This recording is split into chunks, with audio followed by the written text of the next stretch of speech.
What is a boy sport? What is a girl sport? Yeah. What makes one sport harder or tougher than the others?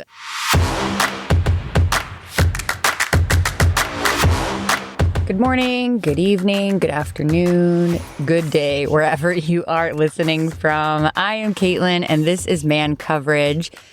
If you've dined with us before, thank you so much for coming back. You might notice that we're doing things a little differently this week. I am fresh off a girls' trip in the Finger Lakes, aka Northeastern wine country, you might say. I might say. It was a great trip. Saw some friends from college, but safe to say I didn't watch a single minute of football this week. Sunday, we did a wine tour from 11 a.m. to like 6 p.m. maybe around Keuka Lake. And they don't have TVs at wineries. And I was also dressed up like a Spice Girl. And I don't really have many updates in that area.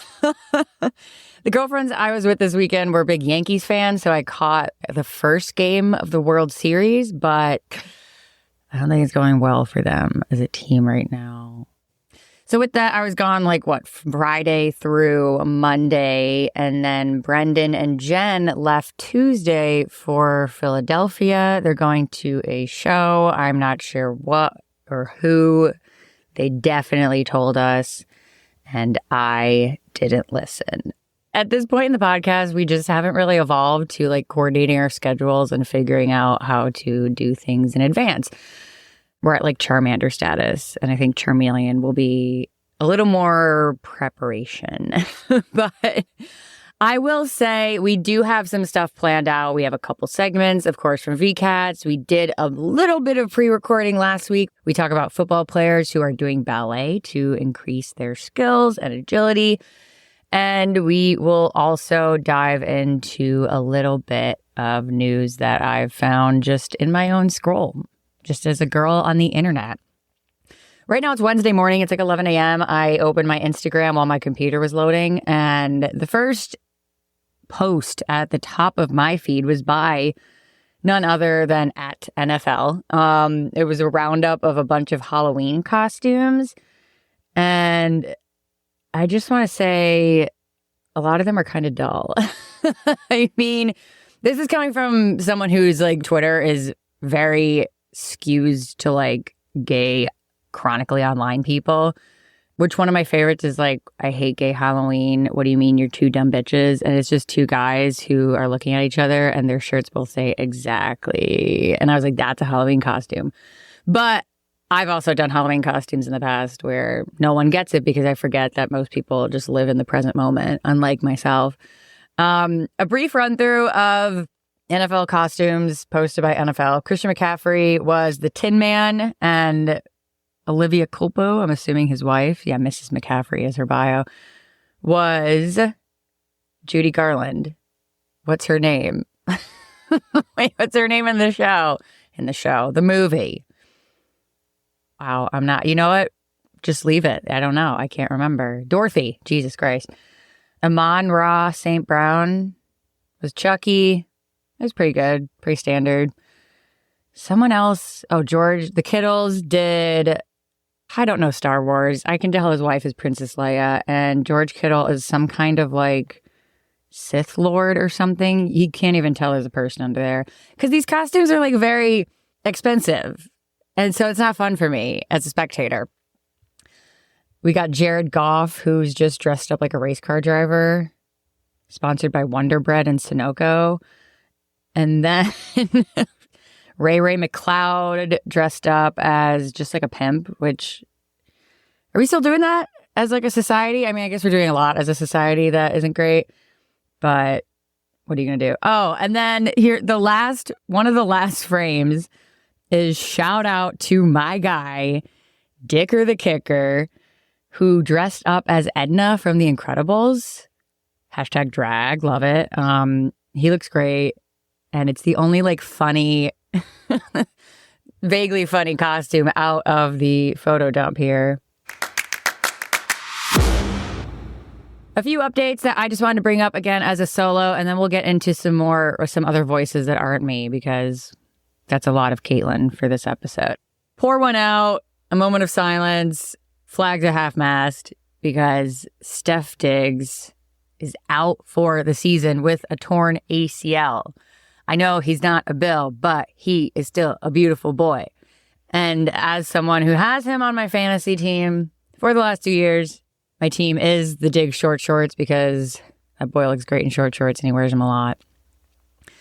The Texans did win against the Colts last week, but they were dealt a very tough blow, losing Diggs in the process. A torn ACL is just so rough.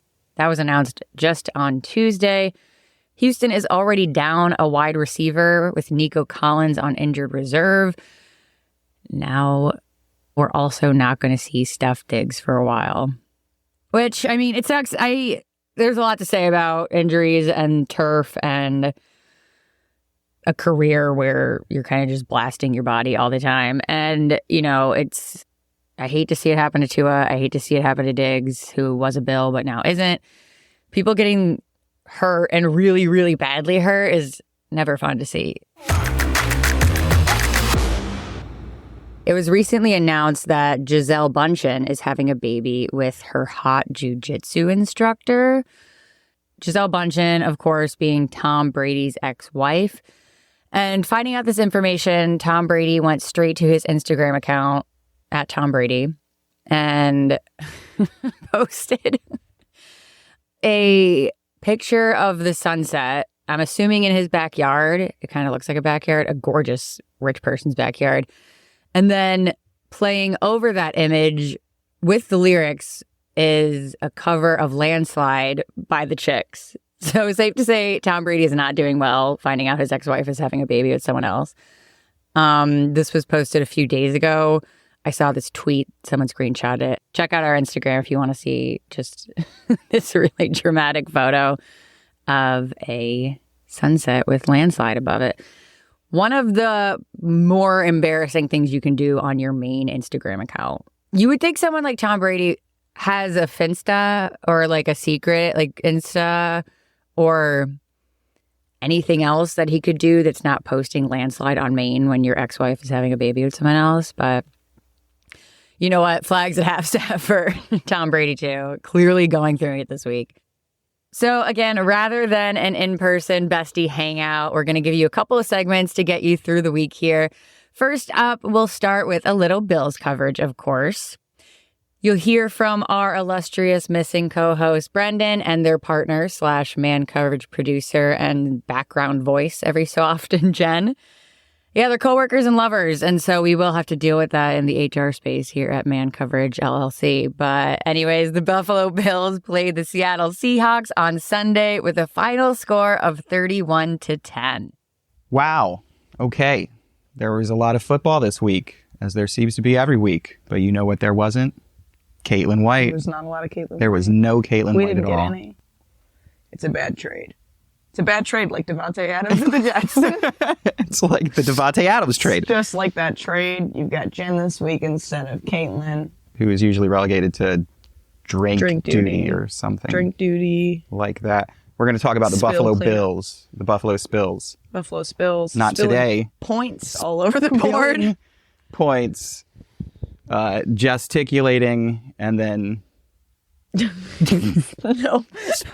Spraying points all over the greater Seattle area. Another step closer to the erupting points. Hawk Tua. That's right.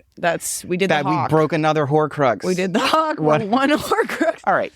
2 out of 3 Hawk Tua seals have been broken. I don't really want to know what happens to that man's brain when we break the third. I was going to say we have to find the right sword to knock that Gordon one more time. No, that's not. No, we don't. We're not we like Tua Tagovailoa. We're going to win. We don't like the Miami Dolphins. And we don't like CTE. Let's not be too hasty. For you and Caitlin we haven't heard back from the sponsors yet. Genuine delight of a game to watch. Yeah, it was very pleasant. Fantastic, as they usually are, when Josh Allen is under center and we... What does that mean? Under center? Yeah. What does it sound like to you? When he's getting right under the center and grabbing that ball. That's exactly what it is, actually. Yeah. Different than shotgun. Yes, that would be the difference. which is when you're standing and the ball is snapped. About 5 paces back, sprayed out from or a man's like 20 hindquarters like a paces. shotgun blast. Or 20 paces back if you're fucking the Seahawks, and I don't know if that was the second or the third quarter. Yeah, I don't know second who quarter, his center was, but he did snap the ball like Geno Smith was lined up at the 50-yard line. That shit went so far that I feel like up until that point, the game felt closer. Yeah, Geno Smith leaped higher than I've ever seen a man leap before, and the ball was still 2 or 3 feet away from his fingertips. For nothing. If that snap had been a pass thrown by a quarterback, it would have been like viable for, what do they call that when when you're just trying to throw the ball away and they're like the quarterback, it's like you know what I'm talking about, the penalty on the quarterback. Oh yeah, ineligible receiver. Like nobody was there. There's nobody there for that pass. You can't convince me you were trying to throw it to somebody. You can call that on a center. Yeah. So that was a comedy of errors. It was hard not to feel bad for the Seahawks, except they just, I don't know. They seemed kind of lost out there. I've never seen their coach look like a creative character, generic human being, like just an absolute guy. The boys were fighting. Yeah. It seemed like they were fighting. It seemed that way because of the way that they were grabbing each other's helmets and pointing in each other's faces and trying to wrestle each other to the ground. Yeah, it wasn't nice. But then they made up. They showed a little clip of them and they were talking like friends. What else happened? Keon Coleman had a day. Keon Coleman did have a day. Is in the parlance. Keon Coleman had a great day. Keon Coleman caught 5 balls. Just say that's 5 times. Keon Coleman caught 5 balls. Keon Coleman caught 5 balls. Keon Coleman caught. Okay. Keon Coleman caught. That's for the listener at home. That's for try it at my home. mother in her kitchen. Try it at home. Hey, pause the podcast. Try and say Keon Coleman caught 5 balls and 1 for a touchdown. 1 for a touchdown. 5 times fast. 5 balls fast. Josh Allen does get him out of there. I feel like he and, I don't know the guy's first name, but Woolen on the Seahawks was just like, they were like on each other. Yeah. But Woolen was like on him. And I think it was the play before Coleman caught for the touchdown. Woolen just put his hand up between it wasn't pass interference, was like a good play. Kept him from catching that ball. Wow. Next play. Yeah. And Coleman with one arm around Woolen and was did the little head pat, patted him on the head. That was an extraordinary sequence. I don't know who Keon Coleman is becoming over the last couple of weeks, but becoming that guy. He might be him. Yeah. And I feel like the team knew that was possible, and then they went out and they got Amari Cooper. Right. And it's just been the Keon Coleman shit. 125 yards last week. And that touchdown, I'm sorry, was insane. Woolen, like you said, I think literally made the cut, the pirate, no utterances of R, though the Bucks did wear the creamsicles today, and that was nice. The cutthroat, not on me, not today. Yeah. And then literally, we'll just run it on the right side, isolate you 2 1-on-1 again, and that ball is going to be mine. Yeah. Yeah. No, I don't know if that was Woolen on the second, on the touchdown throw. I think it might have been. It was. Yeah. I promise. Yeah. I was helmet pat. Following that boy. I was following that boy drama, and I loved it because it was the first time Woolen got him. But then the second one, it was okay, sweetie, head pat. Next one's for you. Next one, next try. And he had, I saw that clip also that I think you saw that too, either while we were watching the game or after the game, somebody posted on some play, he knocked some defensive player over and pointed at him. Oh my God. Yeah. I wish that, it is my hope that he was mic'd up for some reason during that game. Oh God, yeah. But who knows if they'd ever release the audio. I don't know that. But that was embarrassing. Off the release, knocking that man into the fucking dirt. Yeah. And then pointing at him wow, look at this. Yeah, no, it's pretty crazy. And he knows it. I think everybody knows it. I think that we're all learning it. We're going to see probably a lot of Keon Coleman touchdowns. And content on the gram. He posted a thing on Instagram that was just shout out to Bills Mafia in Seattle. Because that was, you said that, I think there was 57% of the stadium. That's what I read, and I didn't bother to verify it at all. But it looked like it, honestly, it did. watching the honestly, game. It was, if I was a Seahawks fan watching this game on the broadcast, I would have been really upset because the shot that they had, I think, in the fourth quarter, where it's the Bills bench, And you can hear like it's when Josh Allen is like amping up the crowd. Yeah. He's like out for the game. There's still like 5 minutes and they're on the clock just and they're done with him. Slowly pulling the camera out, and it's just like, oh, it's an entire row of Bills fans, 2 rows, 3 rows, until it's just an incredibly wide shot of just row after row of like Bills fans right behind the bench in their own house. Bills fans all night. You know why they say like what the 12th man is? No. So the 12th man. So there are 11 players on the field, offense or defense. Yeah, I'm so sorry. It's about all the courtroom legal proceedings. So when they lock 12 Bills players in the locker room, no coaches allowed. It's like hell in a cell, actually. It's like 7 minutes in heaven for the It's none of those things. What is it actually? It's when they, What did you say? I get to see the 12th man. Yeah, the 12th man. So if there are 11 players on the field, the 12th man is the fans. Oh. Because the crowd noise and all has some amount of impact on the game. Also, we could extrapolate the player's mental health. You know, I didn't want to be playing in an ice cold, totally quiet stadium. Yeah. That's why I pump crowd noise into my own home. Yeah, which we gotta work on. The Seattle Seahawks, I don't know if they even still have this record, but they did have like the Guinness Book of World Records record for most decibels in the stadium. And the Seahawks? They really popularized or tried to popularize the idea of being the 12th man. Like the Seahawks fan base specifically, they'd get like number 12 jerseys and shit. Like, yeah. So to go into their house and have perhaps a 13th or a 14th man there who might have been a little bit louder. Yeah. I'm just saying that is interesting. That is, yeah. That Which is honestly, interesting. like, I do think about this as like a lifetime Bills fan. Not as much when I've had like, you know, issues with the NFL over the years. But like if I had to pick a team, it's most of the time. But it's most of all of my life. But I think that if I had to like pick a team, it is like, there's never been had to pick a team. My team has been the Bills, even if I haven't believed in the NFL, because I'm from Buffalo. And if Buffalo, born and bred. Historically, if I don't do it, nobody will. And like, we've been good long enough now where like, there's people who are probably like young in other parts of the country who are like looking for a team. They don't like, they're in a real flyover city, not between New York and Los Angeles. They're in a football desert. Football teams. They're a football desert. Yeah, so you're only a flyover city if you don't have a football team. They don't have a stadium to land it in, which New York City doesn't have. That's stadium, true. So yeah, that would be a flyover city.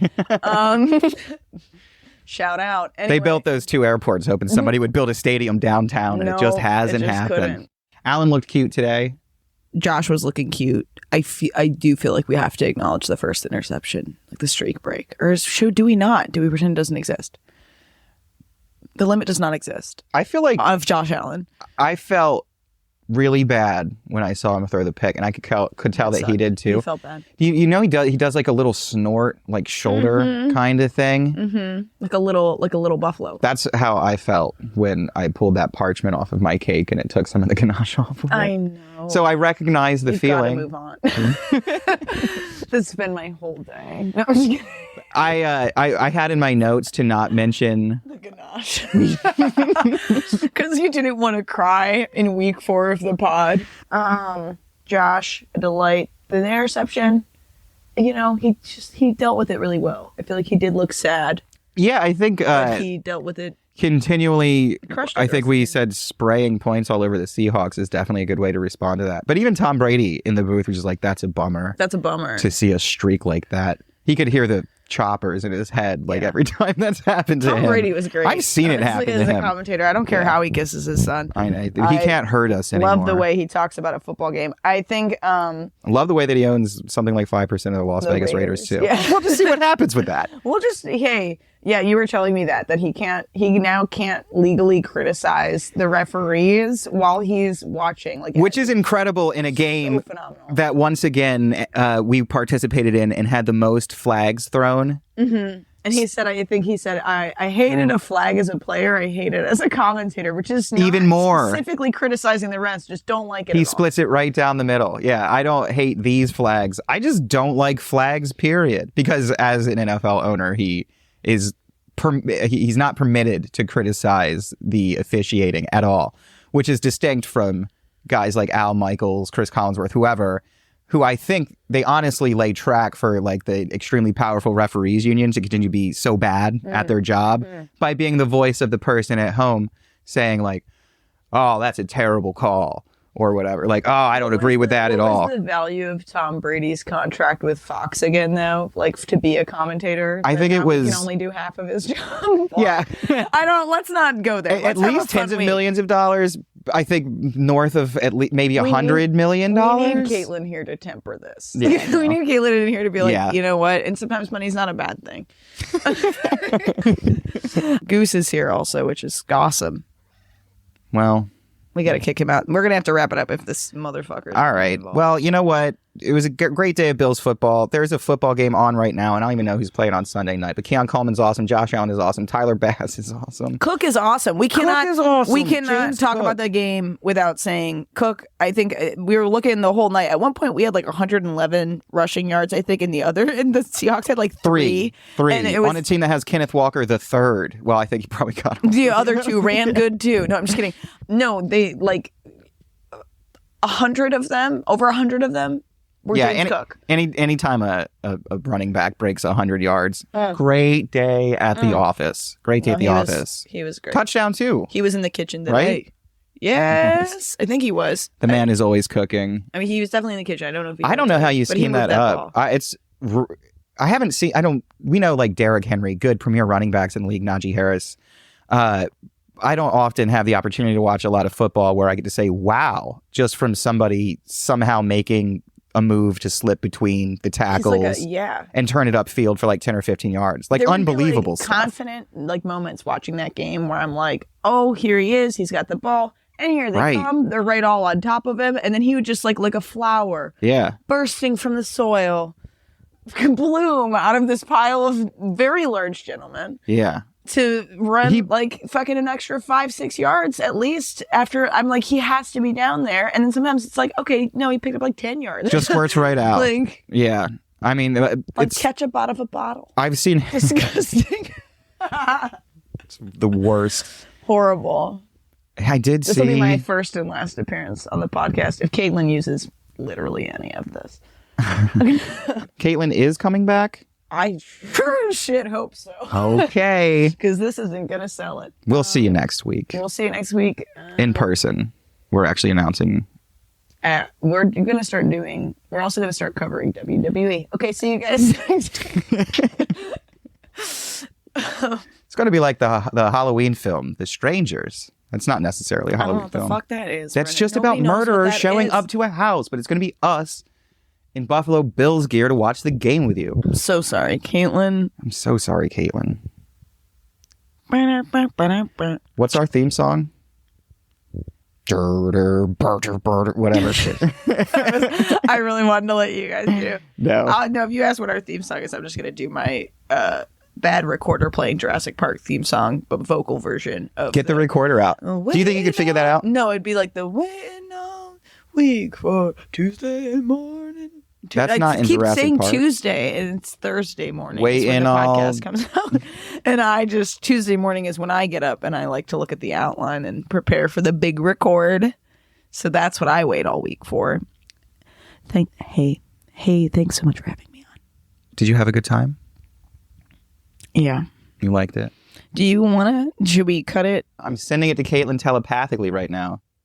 Shout out to Brendan and Jen for doing the actual work that we tell all y'all that we'll be doing with weekly football recaps and a lot of Bills talk. And of course, remembering to hold space for my pro-capitalism views, apparently. My favorite part of the NFL. Now, heading into something that we did pre-record last week when we were all #blessed to be in the Man Coverage studios together / my living room. Well, here's what's so fascinating. So I was on the website pitchfork.com earlier this week. Wow. I know. Just so everyone knows, I also have incredible music taste.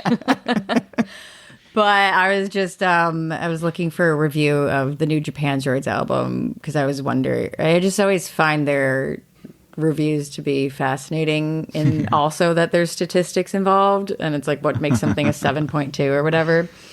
I couldn't find that review. But on the side, there was like little blurbs of like other reviews, and there was one where the what's it called, like the subheadline, that a thing? There was one review on the side. Yeah, subtitle. So there was one review just on like the side of other reviews I could look at. The subtitle talked about a band being from Rochester. And I was like, oh, that's interesting. The band was Undeath, and they just had a new album come out. They're like a metal band who I had vaguely heard of, but I was like, all right, I'll read. I mean, I knew the name, but I couldn't tell you anything about them. So I was like, I'll read this since I'm already here on pitchfork.top. And this was the opening paragraph of this article about Undeath's new album. In the 1970s, Pittsburgh Steelers wide receiver Lynn Swann set the NFL on fire with a previously unseen level of nimble athleticism. Once his accomplishments began to prompt high-profile interviews, their headlines largely focused on one unique aspect of Swann's background.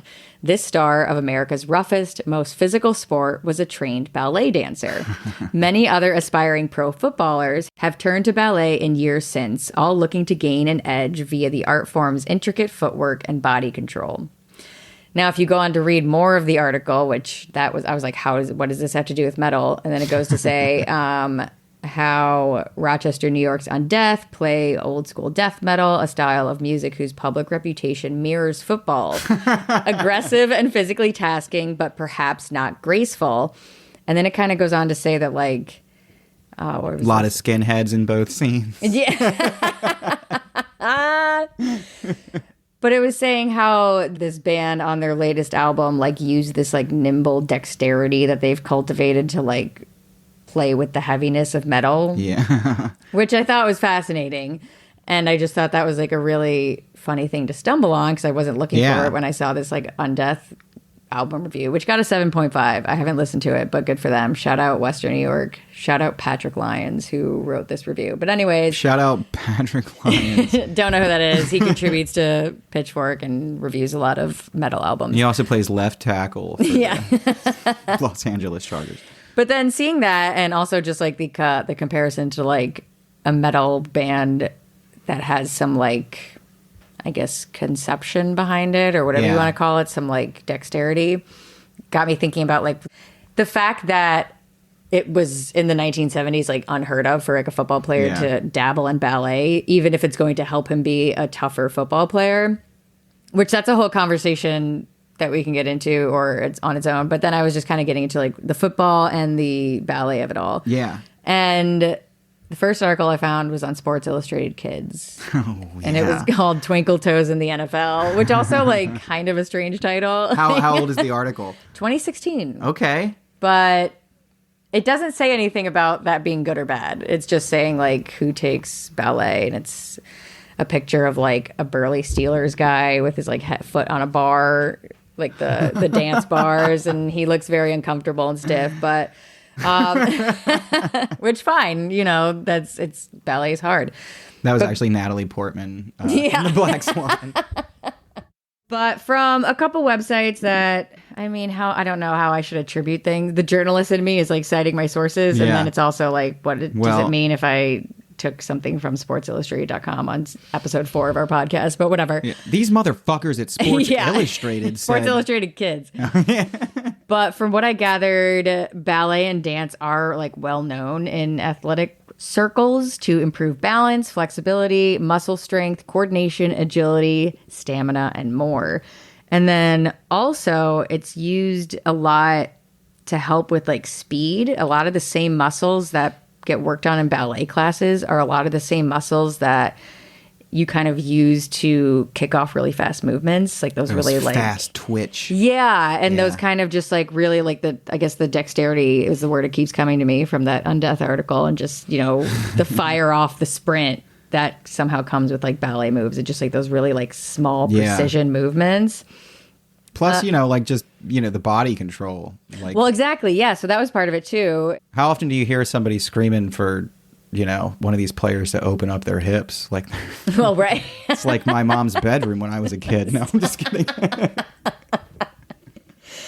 I was saying football players who train in ballet develop a heightened body awareness and then an enhanced ability to, like you said, control their movements. And then there's the whole thing about like pleasing daddy. The black swan of it all. Focus. There's like these disciplines to enhance concentration, discipline, mental resilience. and this kind of shift, like I think we talked about before, of moving towards like a more holistic and multidimensional approach to training that isn't just like all weightlifting and like blasting into the wall. It's more like targeting the knees instead of Achilles. Well, like the nutrition, your Mac Hollins and all that stuff. But yeah, I found it interesting. I think I hit a couple websites about like, the shocking intersection of football and ballet, and while none of them like really said anything about like, oh, isn't it funny that this is like a quote unquote feminine thing and a quote unquote masculine thing, a lot of the articles and news things about this like trend were just kind of the shock value of like, could you imagine a football player dancing?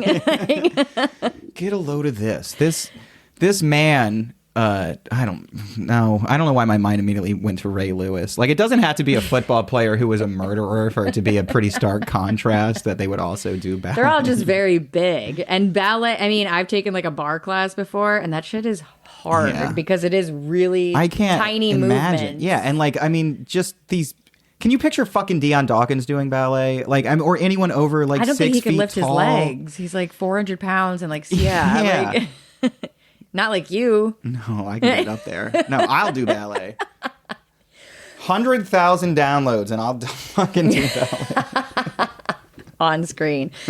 No, it is just, I mean, I think it just perpetuates what's at the basis of this podcast is that, whatever you want to call it, juxtaposition, intersection of like masculine, feminine, what is a boy sport, what is a girl sport, what makes one sport harder or tougher than the others. I mean, if you watch Black Swan or whatever, those girls are beat the fuck up and they have like no toes and they're always bleeding. So hard and it's like so synchronized and like it's just, I mean, you could picture like a Sean McDermott and like say you got to point those toes.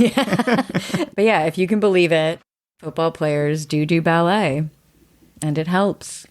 And it's crazy and I can't believe it and it's sensational. And it's sensational. But they're big. They are big. They're men, and they collide with other men. They do have to keep their toes in. I think that's a big part of it, too, is, twinkle toes. I have never seen outside of the NFL somebody, like, literally point their toes that aggressively, ballet-like, and then do, like, a dead I've seen fall. You do that. Yeah, but that's when I'm at a bar. I'm not on the field of play. It's totally different. Oh, okay. This was another part. Another quote that I found interesting, kind of on this theme, was from CBS Sports. Just reading from the article, Steelers nose tackle Steve McClendon, who says that he's been taking ballet lessons since his senior year of college. And that's crazy that a nose tackle is doing ballet. But then, like, a sidebar of this article said, I almost wrote that he admitted to taking lessons, but in reality, it's awesome that McClendon is macho enough to talk about his other hobby. Of course, it's not like anyone's going to pick on him. He's 330 pounds, for gosh sakes. But again, that, like, idea of, like, he must be admitting this secret thing I actually does. said, hey, please don't talk about ballet. But he kicked my office door in wearing a tutu. And he was so excited to start screaming about it. Or like this, I mean, this article is from a few years back too. But like, it's awesome that he's macho enough to talk about his other hobby. 2002. Most men these days are chomping at the bit to sign up for the Marines and go kill some Afghanis. But this man's out here. Doing ballet. And it's not his hobby. It's for his job, which is football. Like, there's at least one man named Antonio Brown who only does ballet. So that seems like it's going to be a fruitless search. We could absolutely probably run about 15 or 20 minutes of content about Antonio Brown, self-diagnosed former wide receiver with CTE who appeared at the Trump rally. Have you ever even heard the name? Is there a point to that, there though? Kind of is.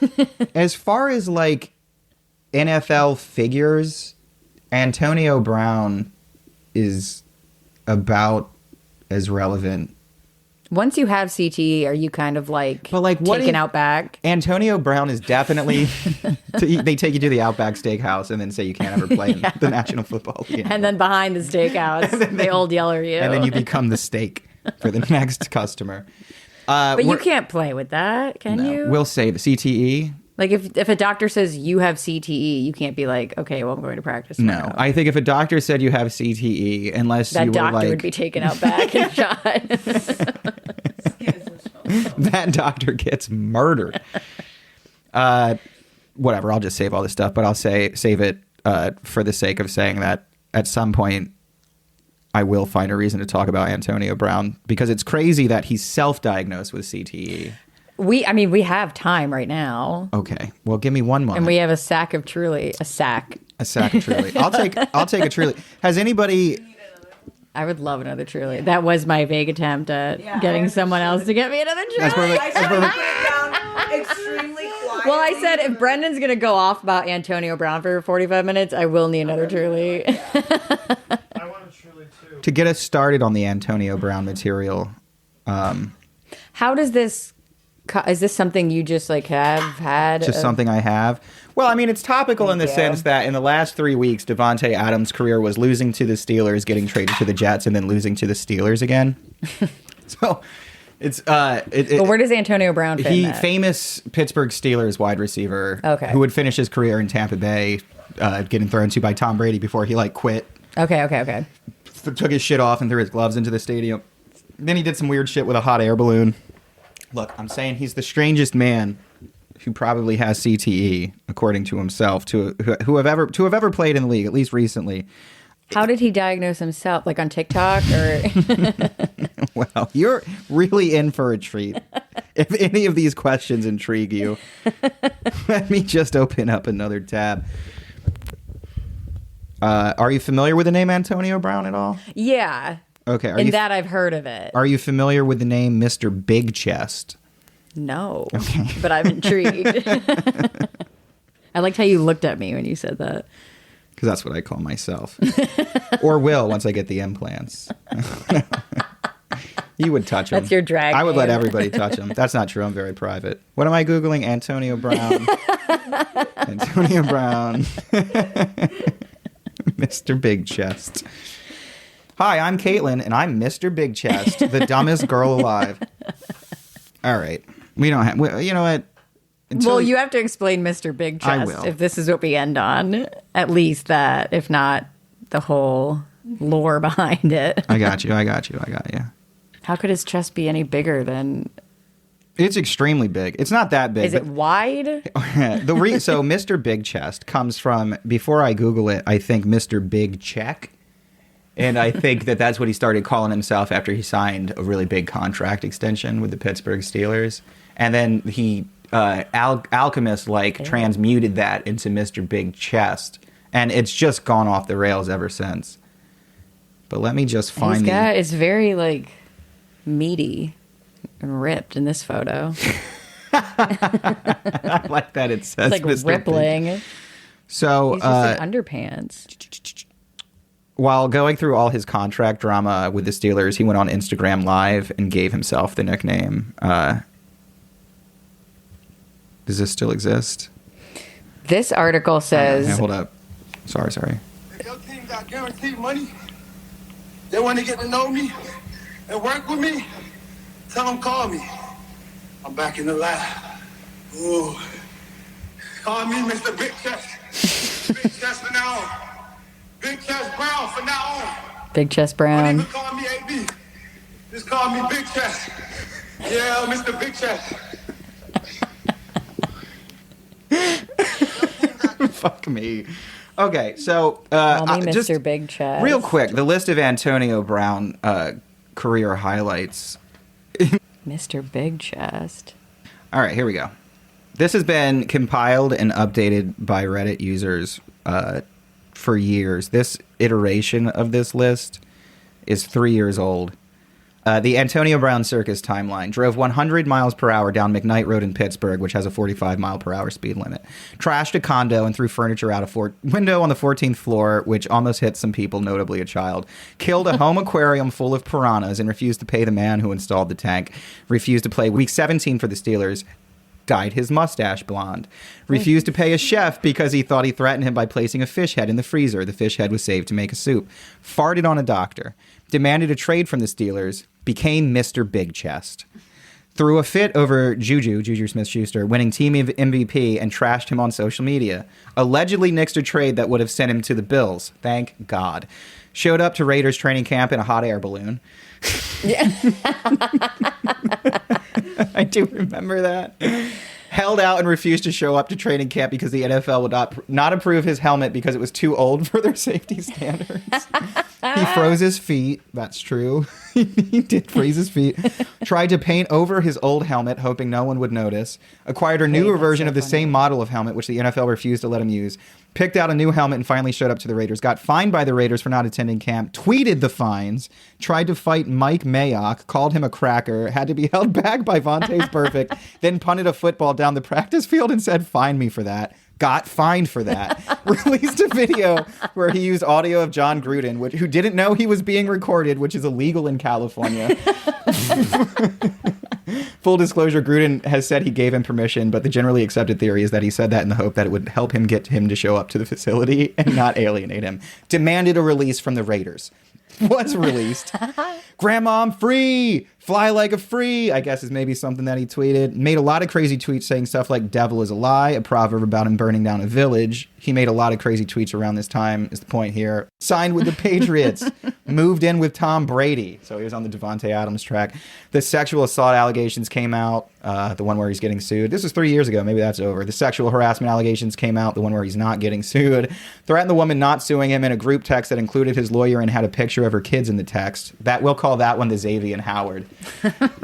That dude was cut. He was really good corner. He was cut by the Dolphins because not funny.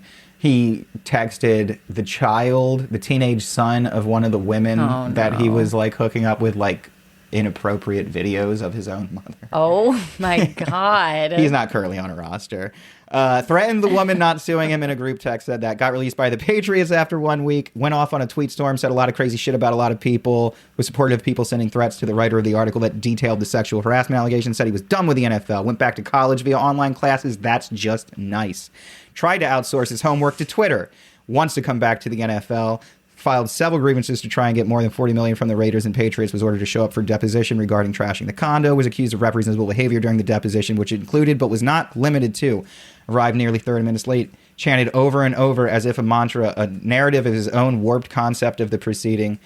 Acting as if he was above the rule of law, proceeded to make a mockery of the deposition process. Brown's antics were so unreasonable that barely 20 minutes into the deposition, his counsel asked for a break so he could speak with Brown about his demeanor, which is literally what we do before we start recording this podcast.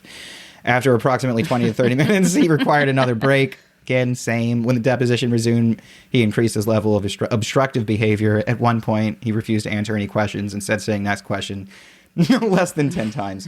Soon thereafter, he started announcing a countdown, starting at 5 minutes and counting down the minutes thereafter. Before noon, Brown left the conference room. After a series of comically angry tweets, Brown, now 35, may have opened up a window to his status. My CTE acting up. Fuck all y'all, whoever played on my name. God damn, we live in the worst. Ex-NFL star Antonio Brown, wearing MAGA gear, throws Trump Vance rally towels out to Steelers fans. They went to the game after. I saw they had a box. It wasn't covered on the broadcast that I saw, but I did turn it off after the Jets got that 2-point conversion. Yeah. Oh, God. He was passing out Trump Vance. Yeah, he was passing out Trump Vance terrible towels. That's wild. God damn. I'm not voting.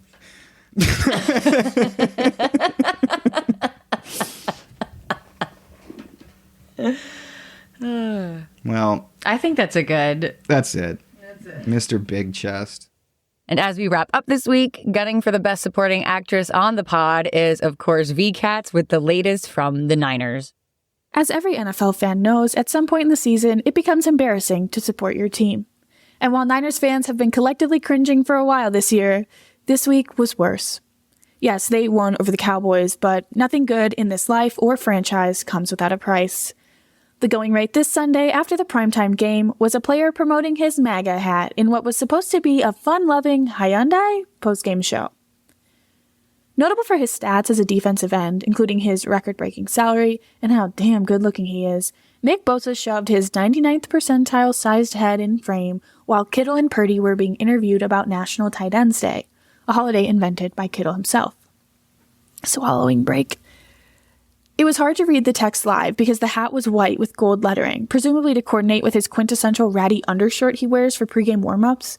But nothing has ever gone unseen by the collective retinas of Reddit, Twitter, and Instagram, and it was quickly revealed that the hat, unfortunately, boasted the Trump slogan. If Colin Kaepernick were dead, he'd be rolling in his grave right now. But he's alive, watching this unfold in real time, seeing comments across the internet praising Bosa for his brave political stance. It's ironic, among other adjectives. Of course, we all know the millionaires running the NFL aren't exactly socialist anarchists, but it is still secondhand embarrassment to see another formerly otherwise pretty chill white guy fall victim to the cult.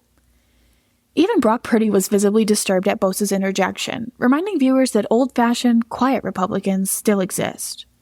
Right? The murmurs across the media are conflicted. Bosa is an exceptional and unique football player. Does he still deserve the fanfare he gets? It seems it's a classic case. Can we separate the art from the artist? Well, it begs the question. What if the artist has CTE? Anyway, America's only redeeming quality, besides its national parks and the community of football, is the fact that if you have enough money, squint your eyes really tight, and put all your opinions into one of two buckets, it's a democracy. And if you're listening to this, you know at least one woman, at least 2 gay people, and at a minimum 3 products of immigration. Please vote in the 2024 election. Forever faithful, Vecats out. Thank you, Vecats. Absolutely. Like she said, go vote, which is something I tried to do this morning. Early voting is right around the block for me. But they only do early voting apparently from noon to 7. And I got there at like 10 a.m. thinking I was going to be a model citizen. So instead, I got a $6 artisan bagel, like a true patriot, since I was already out of the house. But I think we'll get into some more political fun next week since we record on Tuesdays, and that is officially Election Day. And I wouldn't want to take Brendan away from one of their favorite hobbies, which is ranting about the government and how perfect it is. But something to chew on this weekend. Did you know that the NFL and Roger Goodell will have like their own pack? It's called the Gridiron Pack. I don't know much about it. I just did a little Googling before I recorded this, but Jesus Christ. Well, that is another episode of Man Coverage in the books. Thank you so much for hanging out with us. Please, if you have a second, go leave a 5-star rating and a review for the show on whatever platform you use to listen to us. It really does make a difference. Also, make sure you are subscribed to the show and following our Instagram. That's at Man Coverage Pod for more visual stupidity. Go Bills.